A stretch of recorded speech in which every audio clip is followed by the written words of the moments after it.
الملك عبد العزيز والرجال اللي عملوا معاه في كل أنحاء المملكة لما أسسوا الدولة ما كان في نفط، أسسوها بدون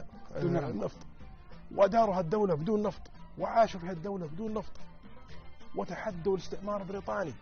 ولن تدخل بريطانيا ولا شبر من السعودية بدون نفط برجال. أهل المملكة العربية السعودية قبائل وأقاليم عشنا بكرامة وعز طول حياتنا، ولم نتعود لا على نقص أو على إهانة أو على عدم فقط فخامة ود نصحح للمترجم، السعودية لم تستقل ذاك الوقت، السعودية أعيد توحيدها، لم تكن مستعمرة قبل في التاريخ.